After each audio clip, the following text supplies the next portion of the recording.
he's done, so I'm going to pass it over to Barry, and Barry's going to start us off with sort of an overview of transportation in Northern Ireland. Thank you very much. Well, this is getting set up. I'm sure you're all bracing yourself for a talk on airships. I'm going to disappoint you. Tomorrow. That's going to be tomorrow. But I'm going to talk today about the opportunities that I see for the North, and perhaps one of the greatest opportunities. And it's coming about because of the challenge that is facing the entire world, which is climate change. Climate change is bringing good and bad. We certainly are seeing more of a challenge for the winter roads. They are being more difficult to use every year. There is a point in time when they may not be usable at all for tractor trailers. We need to get a meter of ice in order to use it for a tractor trailer. And that day may be approaching, and we're not going to see that much ice in the winter time. So we have to do something different. And maybe that's where the airships come in. But I do want to talk today about the other side, which is the opportunity. And the main opportunity is, of course, through Hudson's Bay. The ice is thin. We know that every year now, the ice is such that another day of travel is possible without any icebreakers. And with icebreakers, I'm pretty sure that even today, we could have year-round service in the church. So I'm going to talk. Okay, talk about that. And I will steal a bit of your thunder, Ron, and I apologize for that. I'm sure you can reinforce the points better anyway. Of the trade corridors in Canada were encouraged by Transport Canada. They're still going on. There's a Northern Corridors program underway, and money is being put into this area. But I just want to point out that the main corridors in Canada are east-west. And the one corridor that exists, which has not really received the same amount of attention as it probably merits, is the corridor through Hudson's Bay. And the reason for that, of course, is its proximity to the West, and of course to the markets in Europe, Africa, and other places to the east or the Atlantic, you could say. In terms of what corridors are, they're composed of different cities. Hub cities and gateway cities. The hub cities tend to have a circular area around them where goods move in and out from the major cities to the smaller communities. The gateways tend to be a place where things come in and go out. So gateways typically are on the coast, although Winnipeg is a gateway. And that's because, of course, to the east of Winnipeg is the Shield. There's not a whole lot happening there, and the Prairie is to the other side. So it served as a gateway historically when the West was being developed. But gateways are very important. And of course, a corridor is just a function of connecting up these gateways and corridors in a line.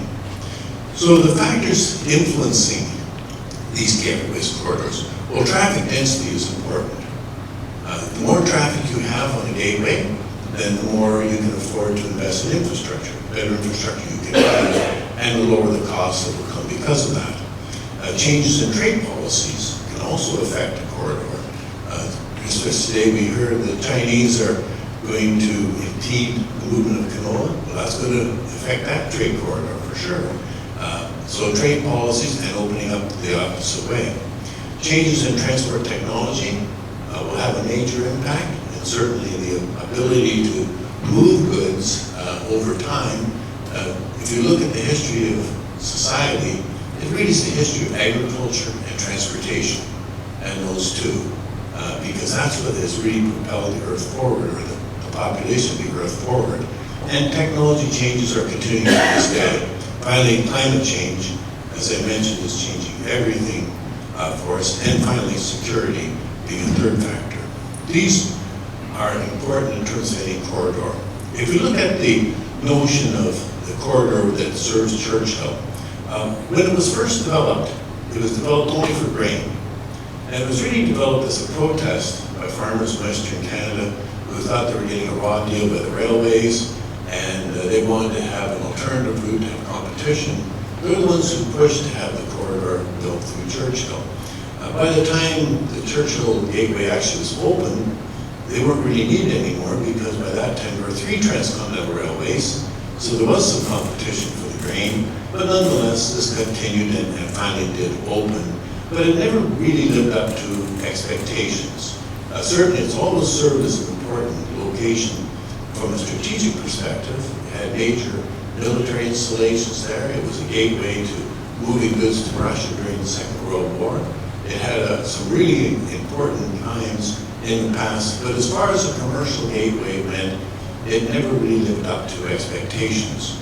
Part of the problem is simply the nature of railways. You need a lot of freight in order to maintain infrastructure. And on that rail line, by calculation, sort of back in the envelope, we could say with some averages from the Railway Association of Canada, was that we need about 2 million tons of freight on Hudson's Bay Railway for it to be sustainable. And the most it's moved in the last 30 years, the peak was about 500,000 tons. So only a quarter of what it needs. That was a really good year. So in order to get that increased volume, we have to look at something more than grain. And of course, when the railway was first built, there was only grain. Today, there's a list of these elements on the side. You can see from potash to lumber to minerals down to containers. There's a lot of traffic that can move. And in terms of potash alone, about 20 million tons a year is exported from Canada. If even 10% of that went through Churchill, that would be enough to sustain the railway. So it's not like it's a huge amount of diversion of traffic that we have to have for this to be a viable corridor. And of course, now with ice breaking and a shorter season, or the longer season, I should say, it's quite possible to consider that for a long-term commercial enterprise. And I know that that'll be commented by others today. If you're going to have a terminal and a gateway, you have to have investment. The port is there, but you have to have handling equipment. If you're going to have containers, you need cranes. In the past, one of the impediments was just simply the short season. The cost of having a crane, the same whether you have it running for 3 months or 12 months. So in order to have a viable port, you need to have volume pretty much year-round. In addition to that, other products, potash, liquid, natural gas, sulfur, they all have unique handling facilities, and those facilities have to be in place in order to move the product. So again, a lot of investment will be required to be put forward in terms of just the handling equipment. In terms of the routes, there are, as I see it, essentially 3 possibilities, and maybe a 4th. The first possibility, which is being worked on now, is to shore up the existing rail line and to allow us to continue to use it regardless of climate change. Well, so far it's worked, but climate change is still progressing, so we don't know whether that rail line will continue to be viable that way. It doesn't mean we're going to give up the port, obviously, or the Hudson's Bay route, I should say. There are other alternatives. Robin's going to speak to the one that is looking at Port Nelson as a route. Certainly it's a shorter route that doesn't suffer the same permafrost problems, and it could be redone again. Again, I'll let him speak to that. Another alternative is simply reroute the part of the track which is a problem, and that problem is between Gillam and Churchill, which runs over essentially a frozen pequot. And if it's moved further to the west onto the rocks, again, it would be there. Not cheap, obviously. Moving a railway, pick a number, 5 million plus per kilometer, easily, but it's an investment forever. Once that rail line is there, it would be for as long as the country lasts, however that is. So a long-term investment is possible that way. Another possibility, I call this a long shot because it is a long route, would be to come up through the rail line that right-of-way exists all the way to Lynn Lake, and to cut across from Lynn Lake towards Button Bay, or that area. And the advantage of that is, of course, it would open up another whole section of northern Manitoba, not just connect into Churchill, because, again, we know there are mineral deposits all the way along this area. The trouble is getting to them and the cost of doing that. So there's several routes that we could look at. Order of implementation, we'll identify, initiate, design, and implement. What do we do first? And how do we go forward? What is the sustainability? Local sustainability, but also global. How does that mix into it? For example, are we going to export petroleum products? If we are going to export petroleum products, then why should we resist doing it through the best possible route? And certainly building a supply chain through Hudson's Bay would be a lot less expensive than going over the Rocky Mountains, which was what was done. So, perhaps there's something you looked at there, and maybe even a transition. One could think of starting with a natural gas pipeline, and then eventually shifting that over to hydrogen, if you want to be an environmental side with zero carbon. Certainly the time frame, we know this is happening and happening pretty fast. You only have to look at the ice coverage of the Arctic Ocean to see that there's going to be pretty soon a building to sail right across the Arctic Ocean in the summertime. That day is coming, and of course, it's not staying just there, it's coming further south. My own personal anecdote is when I moved to Winnipeg some 42 winters ago, I always had gardens, and right after Labor Day, first week, there was a killing frost, wiped out the garden every year. Now, we get to Thanksgiving before we have a killing frost where I live in Winnipeg. So that's a big change. And of course, we're seeing a big change happening here. Another 20 years will make a dramatic change in terms of ice conditions and other things. So some economic and research questions, and then I'll close. Demand for one-way or two-way traffic. In my view, a trade corridor has to have two-way traffic.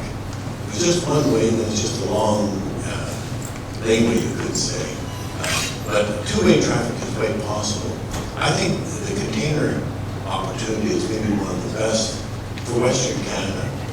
Today, all our containers from the east come in through Montreal. It's a long rail run all the way from Montreal to Winnipeg and the west, and going back out the same.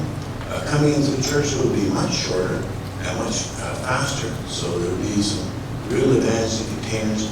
But the other advantage, of course, is you have two-way freight. Today, almost nothing is coming in through Churchill. This will give us traffic in both directions. The port terminal investment required, pick a number. At the university, I see John is here, we would have a project underway, or at least a proposal for a project, to look at some of these questions. How much would it cost to reroute a railway? How much would it cost for the terminal? What terminals would be built? What would be the importance of it? And this is a huge investment we're talking about, and it's going to be over decades. It's not going to just be a one-year deal. Rail investment, of course, I just mentioned. Order of implementation. I like the containers first, but if the industry wants to move potash instead, it'll be potash. Again, who's going to put up the money? We don't see this all being on the basis of public investment. We do see it coming in terms of the private sector. But I would point out one thing, and that is, if we think about Western Canada, in particular the prairies, if the prairies were a country, would Churchill not already be developed as a major corridor for exports and imports? The mere fact that if we depend on the national government to do things, well, this is not really that important to them. There's lots of traffic coming in. I don't want to see Western alienation. I'm not trying to do that. But I do want to point out to everybody, the West is big enough, it's strong enough.